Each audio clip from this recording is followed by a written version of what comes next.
Big TV భక్తి సమాచారం WhatsApp ఛానల్లో జాయిన్ అవ్వండి. అన్ని విశేషాలు ఎప్పటికప్పుడు తెలుసుకోండి. అసలు ఆ సింహాసనంలో రాముడు అలా అధిష్టానమై ఉంటే చాలు అన్నట్టుగా ఉంటుండేది. అసలు ఏ నేరాలు ఏ ఘోరాలు అసలు వాటికి తావే లేదేమో. అసలు అలాంటి సుందరమైనటువంటి రాముణ్ణి ఇవాళ మనం చూసుకోవటానికి, ఆరాధన చేసుకోవటానికి మన భారత సర్కారు వారు సంవత్సరం క్రితం అతీ వైభవోపేతంగా రానటువంటి నదీ నీళ్లు లేవు. ఎక్కడెక్కడ పుణ్యక్షేత్రాలు ఉన్నాయో ఆ పుణ్యక్షేత్రం నుండి ఉన్నటువంటి మృత్తిక లేకపోతే ఇంకేదో విశిష్టమైనటువంటి ఒక సంపద అది అక్కడ రాముడి సన్నిధికి వచ్చింది. వెండి ఇటుకలు పెట్టారు, నవరత్నాలు పోశారు, మణిమాణిక్యాలు వేశారు. ఆ రాములల్లా విగ్రహ ప్రతిష్టకు ఏదైతే సశాస్త్రీయంగా ఇది ఉండాలి, ప్రతిష్ఠ జరగాలంటే ఇన్ని నియమాలు ఉన్నాయంటే ఆ సకల నియమానుసారంగా సాధారణమైనటువంటి పల్లెటూరులో ఎవరో గుడి కట్టుకుంటారు. పల్లెటూరు అనగానే అనేక కుల మత వర్ణ భేదాలతో అన్నీ కూడుకొని ఉంటుంది. ఏదో ఒక మంచి దేవస్థానం కడుతున్నామంటే డబ్బు ఇవ్వకపోయినా ఇబ్బంది పెట్టనటకుండా దూరంగా ఉండేవాళ్ళు కొందరు ఉంటారు. మన వల్ల కాదండి, మేము డబ్బులు ఇచ్చుకోలేమండి, పోనీ ఏదో మంచి పని చేస్తున్నాడు కదా, మన వల్ల అయిందేదో అతడికి సపోర్ట్ చేద్దాం. సపోర్ట్ చేయడం అంటే ఏమిటి? ఇటుకలన్నా మోయడం, ఇసుకన్నా ఇవ్వడం, లేకపోతే సిమెంట్ ఇవ్వడం. ఇవేవీ కాకపోతే వాడిని డిస్టర్బ్ చేయకుండా, ఇబ్బంది పెట్టకుండా ఉండడం. ఇవన్నీ పల్లెటూరులో సహజంగా చూస్తూ ఉంటాం. గుడి కట్టాక ఏదో కారణాంతరం చేత గుడి మార్పు జరిగింది అని అనుకుందాం. వేరే గ్రామానికి గుడి వెళ్ళాలి. ఊరు వాళ్ళంతా ఏకతాటిపై నిలబడి మా ఊరిలో ఉన్నటువంటి గుడి ఇంకో దానికి వెళ్ళటానికి వేయలేదు.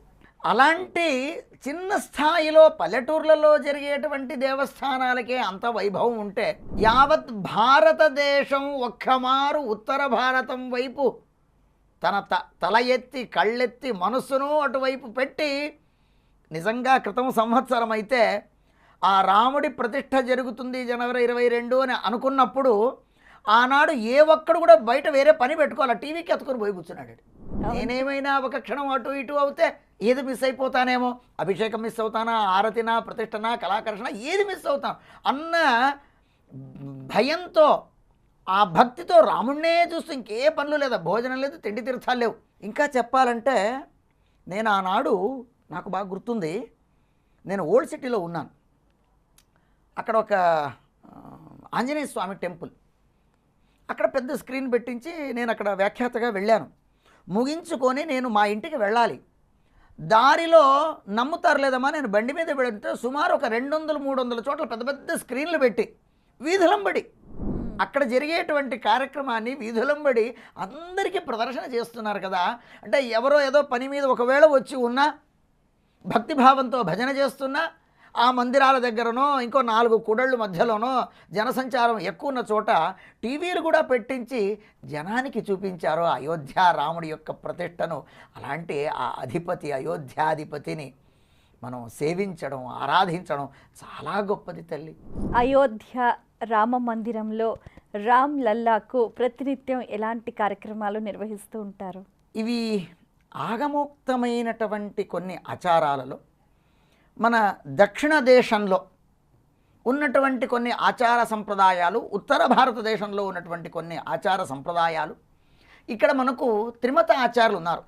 మధ్వాచార్యుల వారనో, లేక శంకరాచార్యుల వారనో, లేక రామానుజాచార్యులను, ఇలాగ త్రిమతస్థ ఆచార్యుల వారు వారి వారి సంప్రదాయాలు వారికి ఉన్నప్పటికీ ఉత్తర భారతంలో వెళ్ళాక అక్కడ ఉన్నటువంటి దేశకాలానుసారంగా ఆ భగవంతుడికి జరగాల్సినటువంటి అంటే సుప్రభాత సేవ దగ్గర నుండి ఇవాళ మనకు జగత్ ప్రసిద్ధిగాంచినటువంటి ఒక శ్లోకం, కౌసల్యా సుప్రజారామ పూర్వా సంధ్యా ప్రవర్తతే ఉత్తిష్ట నరశార్దూల కర్తవ్యం దైవమాన్నికం.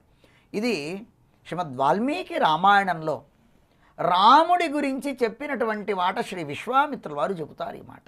అంటే రాముడికి సుప్రభాతంతో మొదలుకొని రాత్రి పవళింపు సేవ దాకా జరగాల్సినటువంటి సకల షోడశోపచార పూజలు ఒక చిన్న బాలకుడికి, మన ప్రాంతంలో కృష్ణుణ్ణి మనం అలా చూస్తాం బాలగోపాల అని, అంతే అల్లారు ముద్దుగా యశోదమ్మ ఏ విధంగా అయితే లాలించి పాలించిందో అలాగా కృష్ణుణ్ణి చూస్తాం. కానీ ఇవాళ మనకు ఉత్తర భారతంలో రాముణ్ణి కూడా మనం అలా చూస్తున్నాం. అలాంటి రాముడు ఏదో సరదాగా ఒక చిన్న మాట ఏంటంటే, రాముడి నిజ జీవితంలో రామాయణంలో చెప్పేటువంటి కొన్ని ప్రసంగాల్లో ఒక మారు రాముడు భోజనం చేయకుండా మారు చేస్తూ ఏడుస్తూ కూర్చున్నట్ట.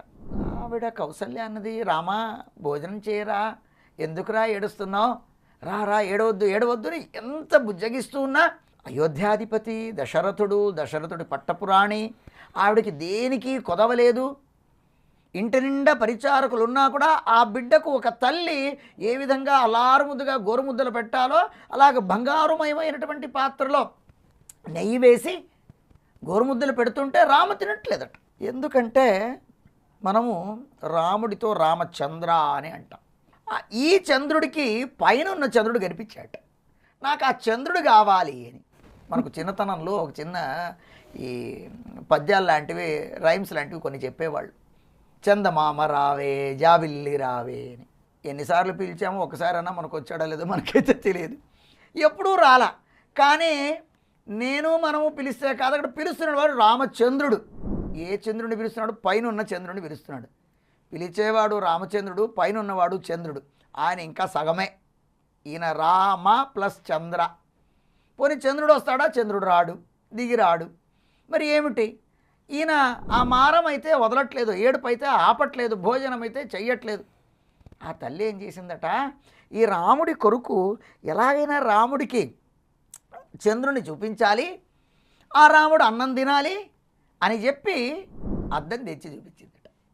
అద్దంలో చంద్రుడిని చూడగా, ఓ చంద్రుడు దొరికాడు అని చెప్పి రాముడు సంతోషంగా భోజనం చేశాడట. ఇలాంటి అంటే రాముడి బాల్యం ఎలాగుంటుంది అంటే అలాంటి బాలరాముడిని ఇవాళ మనం చూస్తున్నాం. అలాంటి బాలరాముడికి చేయాల్సినటువంటి షోడశోపచార పూజలు, బాలకుడికి ఏ విధంగా అభిషేకాలు కానీ లేక దాని స్నానం అని అన్నా కానీ గౌరవప్రదంగా శాస్త్రీయ పద నిర్వచనం అభిషేకం, అలాగా వాటన్నింటినీ సక్రమంగా ఒక పిల్లాడిని అల్లారుముద్దుగా ఎంత చక్కగా అలంకారం చేస్తామో. ఒక్కొక్కసారి ఆభరణాలు వేస్తుంటారు, సువర్ణ ఆభరణాలు ఒక్కొక్కటి. ఒక్కొక్క రాజమహారాజులు, కొందరు దేశాధిపతులు, నేపాల్ నుండి కొన్ని వచ్చినటువంటి ఆభరణాలు అవన్నీ చూస్తుంటే ఎంత భక్తి శ్రద్ధలతో దేశాద్యంతం ప్రజలల్లా మన రాముణ్ణి సేవిస్తున్నారు. ఇలాంటి రాముణ్ణి చూచే సౌభాగ్యం మనకు కళ్ళారా ప్రత్యక్షంగా వీక్షించేటువంటి సౌభాగ్యం మనకు ఎప్పుడొస్తుందో అని ఒక్కసారి మనసులో అనిపిస్తూ ఉంటుంది అప్పుడప్పుడు. ఈ రాముణ్ణి చింతించటానికి ఆ రామనామ పదమే చాలు. జై శ్రీరామ్ అన్నటువంటి ఒక నినాదం ఉన్నదే. ఈ జై శ్రీరామ్ అన్నటువంటి నినాదం మనలో ఎక్కడ లేని ఒక చైతన్యాన్ని నింపుతుంది, ఎక్కడ లేని ఒక బలాన్ని నింపుతుంది. ఎనర్జెటిక్.